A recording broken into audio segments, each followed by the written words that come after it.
Dr. Joseph Victor Sakran is a trauma surgeon, a coalition builder, a policy advisor, a public health expert, and a nationally recognized advocate for gun violence prevention.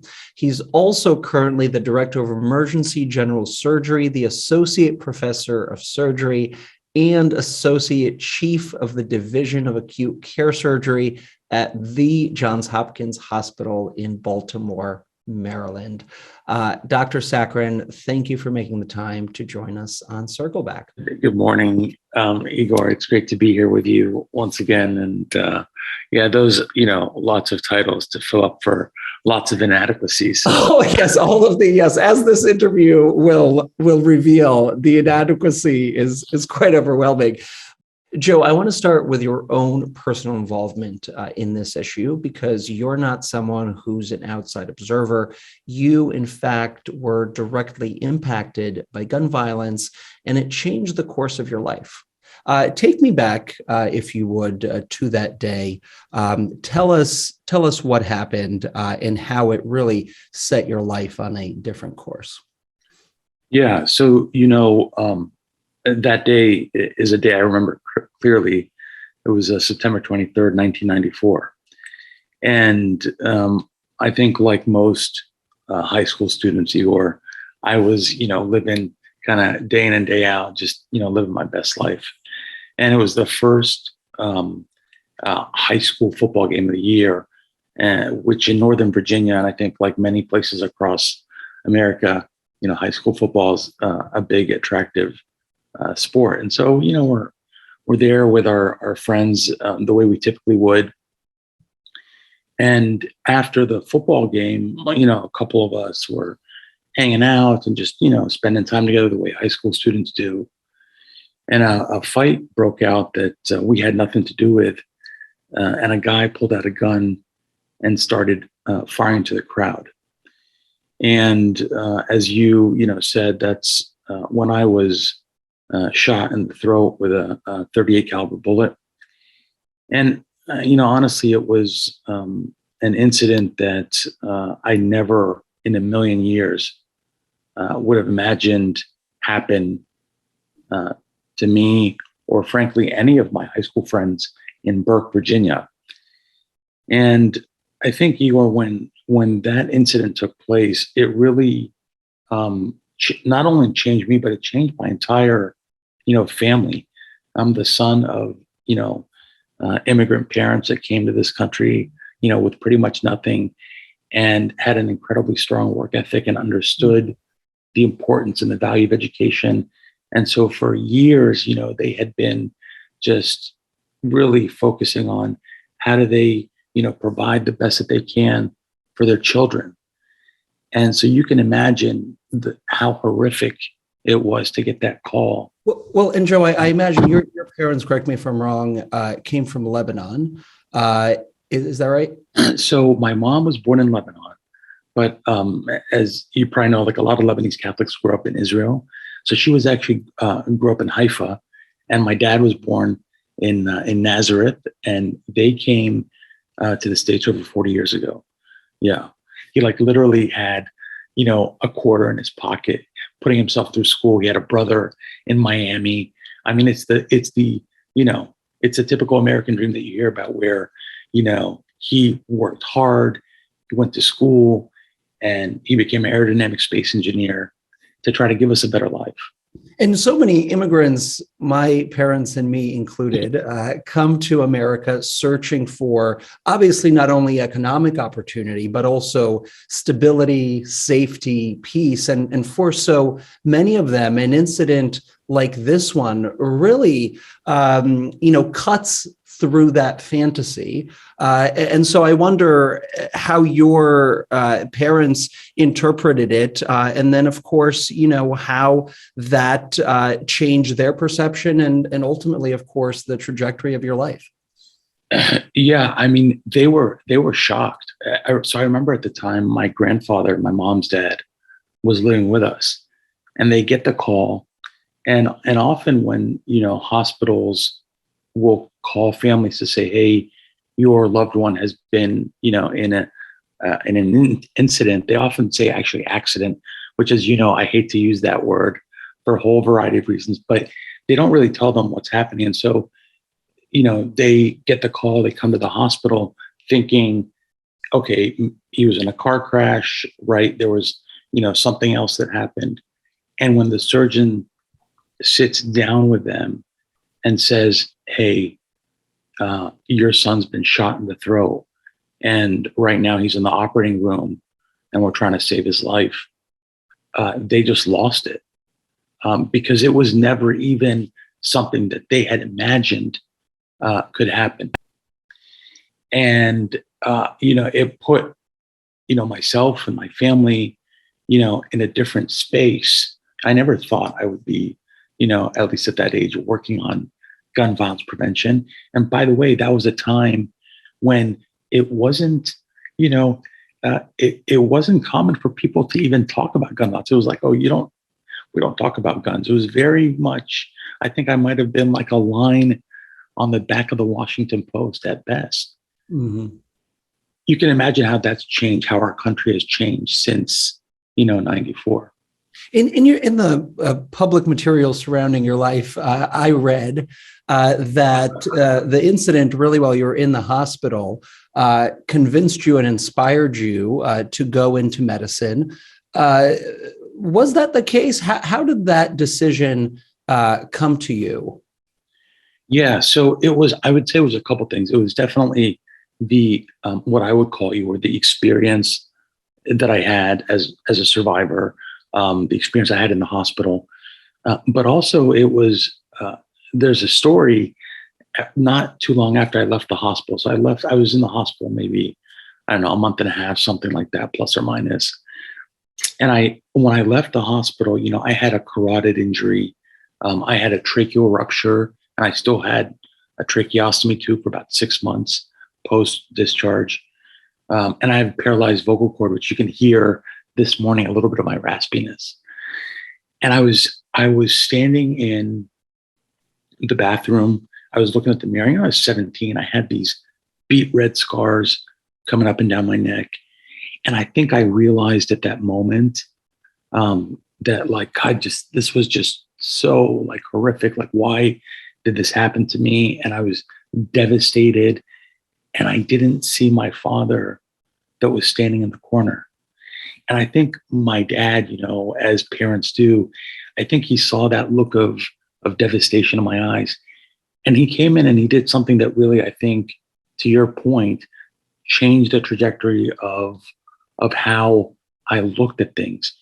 And he said, listen, he said, Joe, what happened to you was terrible. And you have really two options. One is you can feel sorry for yourself. And I think that's like tough love, especially from, like, an immigrant dad that just pushes you to be the best version of yourself possible. But the other thing that he said is, your other option is to take this terrible incident and to turn it into something positive, to turn it into something that allows you to impact the lives of other people. And it was really kind of like an aha moment where I said, I've been given this second chance. And how gratifying would it be to be able to provide that second chance to someone else in a similar scenario? And that's what, Igor, inspired me, as we've talked about before, to go into medicine, inspired me to become a trauma surgeon. And at that time, I would say, didn't really have me thinking about this issue the way we're thinking about it now. It had me thinking about my life as, being in the trauma center or being in the operating room, making one, methodical decision after the other to save someone's life. And it's fairly unusual for a surgeon, for a trauma surgeon, to begin to think about the issue of guns and gun violence in political terms. I'm going to ask you about that NRA tweet from November 7th, 2018, that ultimately led to the birth of the This Is Our Lane movement. But before I do, I'm curious how that transition or how that widening of view happened for you, how you began to see the perhaps the gunshot trauma that entered your emergency rooms as a political issue, and why you thought that at that time, that as a surgeon, that as a doctor, that you had an opportunity, and maybe even an obligation, to leave that medical lane and to start speaking out in a more political public lane. Yeah, it's a really interesting comment, and maybe I would adjust what you're saying just a little bit and say the way that I look at this is that it's a public health issue. And I think what you're getting at, and which is true, is that when you think about this as a public health issue, right, a complex issue that's happening in communities all across America, part of that piece is the public policy piece, right? Part of that piece is being an advocate. So there's all these components that, fall into this issue of gun violence prevention. And when you ask the question, like, hey, like, why did you decide to speak out and to kind of do the things that you're doing? I take a little bit of a different perspective on how I view this issue. I view it as a public health issue, which means it's this complex problem, right? That's happening in communities all across America. And as you're articulating, part of that is a policy, right? A public policy piece. Part of it is an advocacy piece, right? There's all these components that come together. It's a multi-pronged approach that is required to happen across numerous disciplines in order for us to really move the needle forward and be effective. Now, when you ask the question, well, like, how did you make that transition? Why did you make that transition as someone that's, sitting in these operating rooms and is trained to, operate on people and save their lives? The answer actually is relatively straightforward. And it's because I realized, Igor, that despite how excellent a hospital system I'm part of, right?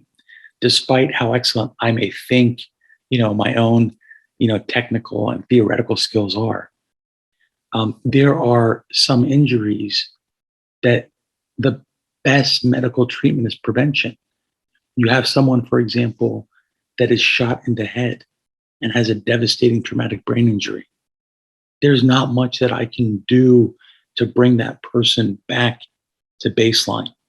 And so that's when I realized that we have, I think, as you're alluding to, both the opportunity and the responsibility to what I call think beyond the bedside, and to be active in that space. And let me kind of pause there. Let me ask you about this notion of seeing the gun violence crisis as a public health crisis, or a public health problem. And I'm curious to really get your definition of what you mean, because we certainly understand that interpersonal gun violence, right? The kind of violence that is so often too common in many of our cities, that is on the rise as we speak and has been for several years, that violence is really carried out by a very small number of individuals in a given community, that it acts, as Gary Slutkin coined it, as a contagion, right, within that community, and that it spreads within the community. It becomes an accepted norm of behavior, and that part of the way we know to reduce the rates of interpersonal gun violence or everyday gun violence is to identify that small group of individuals and to get them through a series of incentives and services to change the way, the kinds of choices that they make, and the kinds of expectations the community has of them. But to me, calling something a public health crisis also has the benefit of, in many ways, depoliticizing it, right? You say guns and immediately folks fall onto two different sides. But the other side of the coin, and here to me is the challenge, and I'm curious to hear how you tackle it, is in the process of depoliticizing something in order to reach a larger audience, are you not also, in a way, kind of brushing over the very political challenges that exist within the issue, right? The fact that there is a political incentive for conservative Republican lawmakers to continue to support policies or oppose policies that allow violence to grow and to foster and to continue to really ruin and devastate our communities. And sometimes I fear that when we spend so much time focusing on the other pieces of this complex problem, that we let those individuals, those political actors who, because of personal political gain, allow violence to grow, we let them off the hook. And I'm curious how you would respond to that kind of critique. Yeah. I mean, there's so much to unpackage there. Let me start with the last piece. I don't think that piece is necessarily separate. Like, I think that piece is part of the public health approach. And I think, framing it as a public health problem, it allows us to change the conversation. I think for years, people always want to focus around this issue as a criminal justice issue, right? Mm-hmm. And I would just say, when you think about why this is a public health problem, you think about all the different, scenarios where people are being injured or killed from gun violence, whether it's the suicides, whether it's, the urban violence, as you were discussing, or the unintentional injuries. And for all those different pieces, right, those big, broad pieces, there's going to be different solutions and interventions that we are going to have to tailor to be effective to reduce those type of violent incidents and to make communities safer. And that requires a public health approach. So when you think about, well, like, what does that mean even? And I think what that means, especially in this context, Igor, is moving away from simply trying to focus on human behavior, which we know in and of itself is not cost effective. And changing the system, yeah. Right, and developing a system, I would say, that makes it less likely for people to be injured in their communities. And this is so frustrating, I think, for so many people that, we talk to, that they're like, well, like, what is like the one thing that you would do? Like, what, I just want the one thing. And I'm sorry to say, there is no one thing. This problem not only is not going to be solved by one solution, but it's not going to be solved by one person or one organization.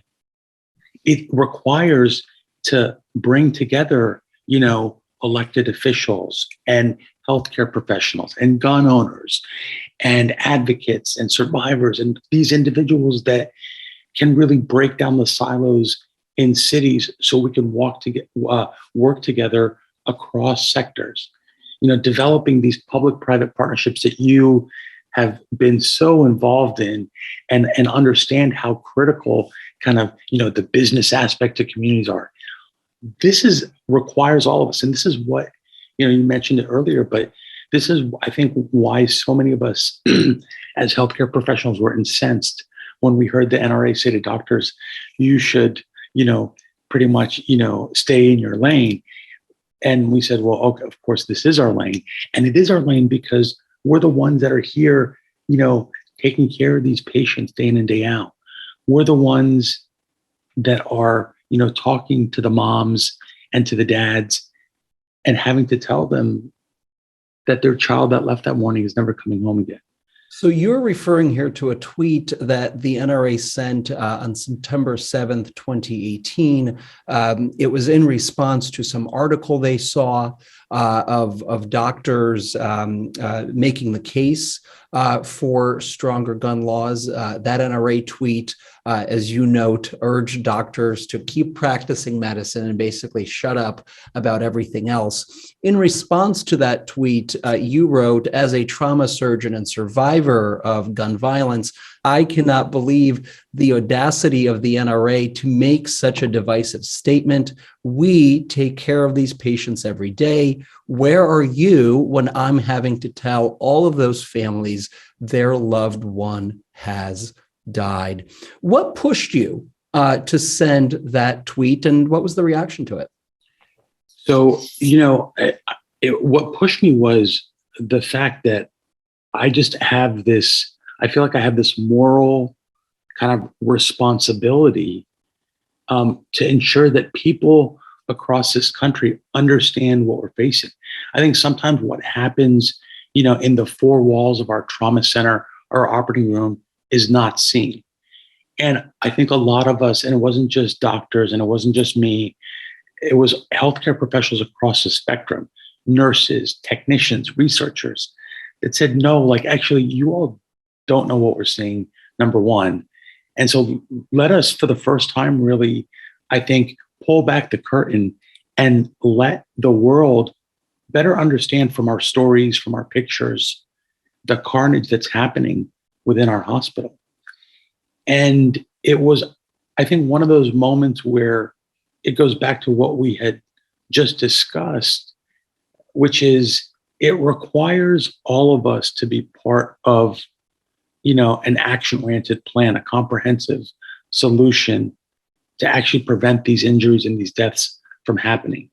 And the audacity that, an organization like the NRA has to come out with that statement, I mean, we were just pissed. And I'll tell you, and I just want to be clear about this, Igor, the problem in my mind, and I think in many people's minds, are not responsible gun owners. The problem is you have an organization like the NRA that has leadership that doesn't represent the membership. And that is a fact, because when you look, and they've looked at this and they've polled NRA members, right? The majority of them agree with, common sense legislation like expanding, universal background checks.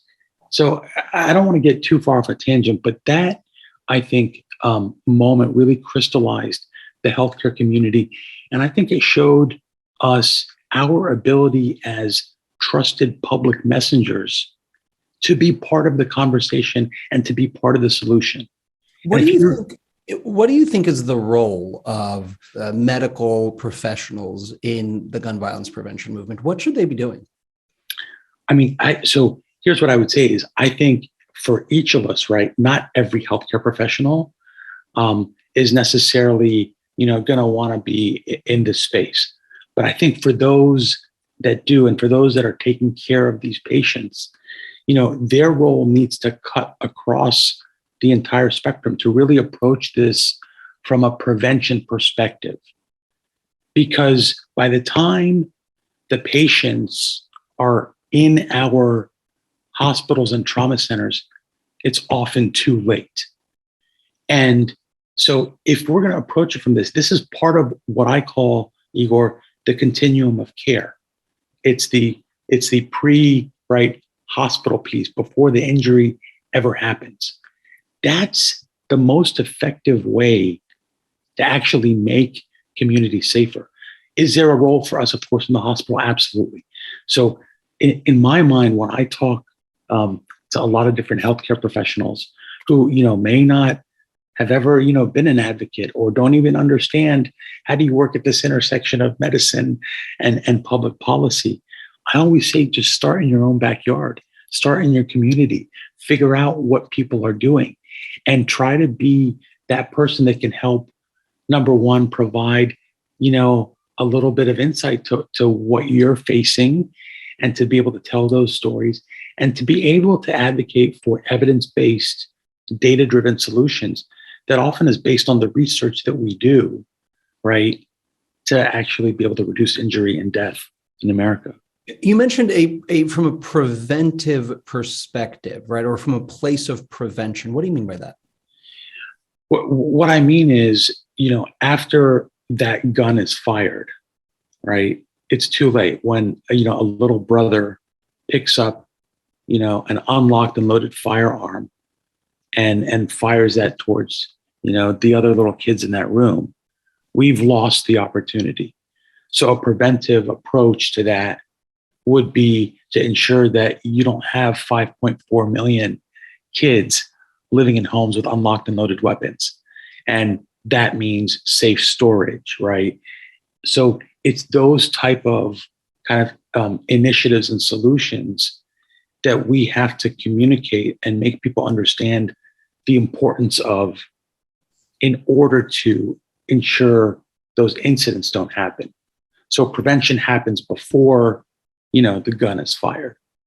When I talk about some of the work that Guns Down America does and explain why we focus on businesses and corporations, I argue that during a period when there's limited opportunity for federal reforms, given how deadlocked our politics are, that it's our responsibility to energize other outside apolitical voices to help make progress in addressing this issue, right? And the argument that's embedded in that, and this is this idea that corporate actors can play an important role in helping change the cultural conversation around firearms and the actions that they take, and ultimately apply political pressure as well. And that, it is maybe a reflection of the failure of our democracy that we have to count on those individuals to help make progress. But it does ultimately, in my view, reflects the reality. Embedded in your argument, I think, is a similar notion that that politics, regardless of where it is on the issue, isn't ultimately going to completely, at least, fix our crisis, and that it's the responsibility of healthcare voices and, frankly, of all of us to look into our backyard and to see what we can do to reduce the threat that these close to 300 million guns in America pose. Yeah, I would say a couple things that's really interesting about that. I'm giving the healthcare kind of perspective, right, and this whole responsibility that we have. But you could actually take that and apply it to any other discipline, right? Because we're all part of kind of this fabric of society, and we all have a vested interest to see, people not being shot and killed. And I think it's that's what's special when you see these kind of collective, groups that come together that really want to be kind of solution oriented and figure out how to fix this problem. And as you allude to, it can be super frustrating not to see action on the federal level. But I think, the work that Guns Down America has done and the work that so many of us have done in communities has led to real change, Igor. Think about the past 10 years, right? In 2008, I think there were 60 plus members, Democratic members of Congress that had an A rating by the NRA. In 2018, that was down to 3. It's probably 0 now. I'm not sure. I haven't looked at it recently. But the point is the country has changed. We had, a president that a central part of their platform was around gun violence prevention. So we are starting to talk about this and to look at this. And I think that's because of the work that's being done in communities. People are not willing anymore to kind of sit along the sidelines of history as people within their own community continue to be injured and killed. And so I think, yes, I come to this conversation as a survivor and as someone from, a healthcare perspective, but I think all of us are part of the solution. Well, and certainly true also on this issue that even small changes that may feel microscopic to us as advocates who are hoping for larger, bigger goals, that those small changes still have a significant impact in the lives that they save. That's simply, I think, the way this issue works. You sent the tweet November 7th, 2018. Was there any pushback from hospital administrators, from others in your field? There was certainly a lot of support, but I'm curious about the other side of that. Yeah, it's absolutely true. So let me first answer it by saying I was very lucky because I was at that time at Johns Hopkins, where I'm still at. And there was They have not fired you, I see. yeah, they haven't fired me. Tried, they haven't. Yeah. There was actually, I never once from the administration or from leadership, got kind of a message that said, hey, like, you need to kind of like, slow down, please stop what you're doing. Actually, they were super supportive. But that is not the case all across the country. And in fact, there were people that, were part of certain hospital systems that were silenced. There were people that, were told, like, we don't approve of this. We don't, want you to be talking about this.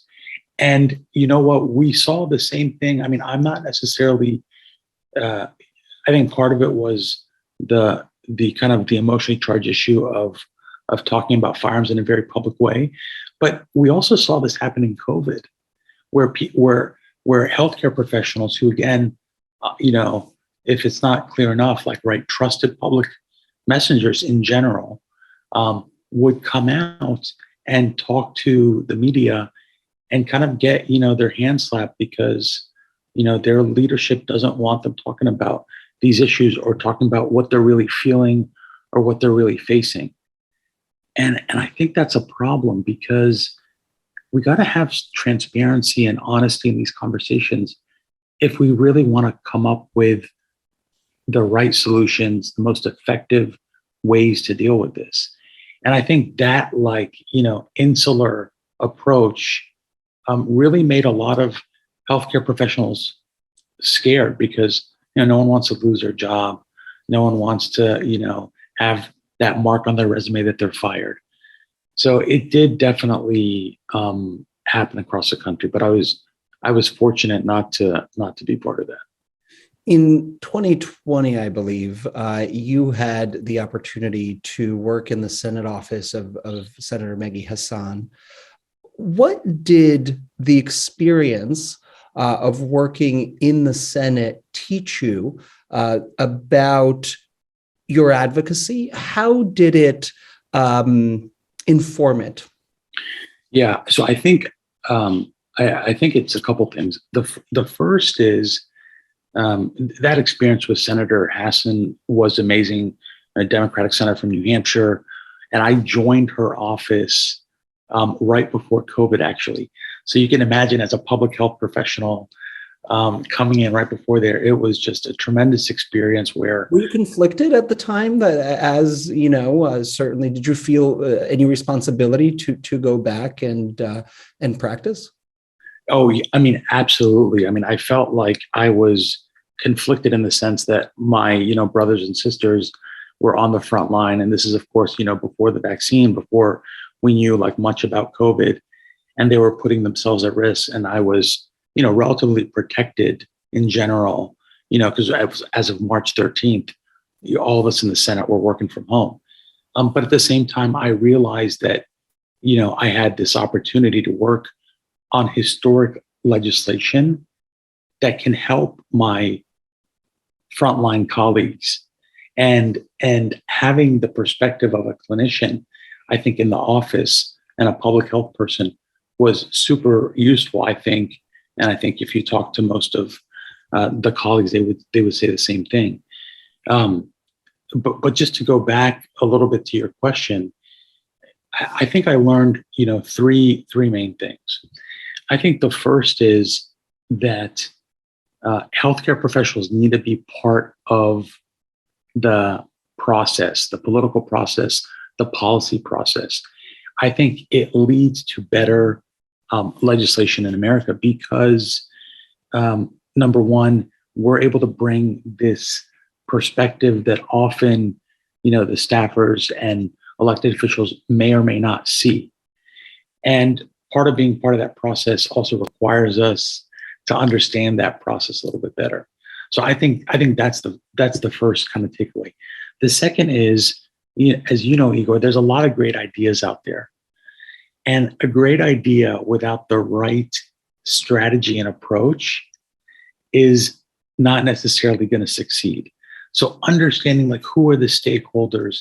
How do we engage them? How do we really, bring people together where we can know the temperature in the room and know what's going to be effective and feasible? And when do we push and when do we not push? So all those pieces are so critical. And I got a chance to see that, happen across the committees, across our own personal office. And then the last, and I know this might be a little bit hard to hear or even think about, but I will tell you that working with both Republican and Democratic staffers in the Senate, I think that in general, those staffers, and this often doesn't get seen on television and in social media, but those staffers across both sides of the aisle are coming in to work to really try to make this country a better place. And this kind of goes back to how we started, where I think that there's a lot of commonality and a lot of the end result. It's not all the same, but there's a lot of like similarity about where people think we need to go in this country. And it's how do we get there? And those were like, I think, three, I would say, big lessons that I took away from that experience. Dr. Joseph Sakran is a trauma surgeon and an amazing advocate. Joe, I was going to start this conversation by noting that I prepared for this interview by watching 3 seasons of Grey's Anatomy, and that it has fully informed what we talked about and gave me a real sense of your day-to-day. But thank you for laughing at that very crappy joke as we close out. I'm glad I've been distilled down to Grey's Anatomy. I will say, I'm all those things that you said, but most importantly, Igor, I'm just proud to be your friend as well. And I would just say that, one of the things, even though I never imagined being part of this movement, right? I was kind of thrown into this space after being shot. I would say the one beautiful thing that's happened is meeting so many incredible people across America like yourself that have allowed me to really, figure out how to be the best version of myself possible. And I'm so grateful for you guys and for so many others that just on a daily basis allow us to come together to work cohesively and to try to make this country a better place. It is just inspiring. So thanks for all you do and all your leadership. Well, right back at you. I've so enjoyed. We've been able to take part in multiple projects and collaborations together, and I know that our movement will be most effective if those are only strengthened and continued. And thank you for the incredible work that you've done. Thanks so much, brother.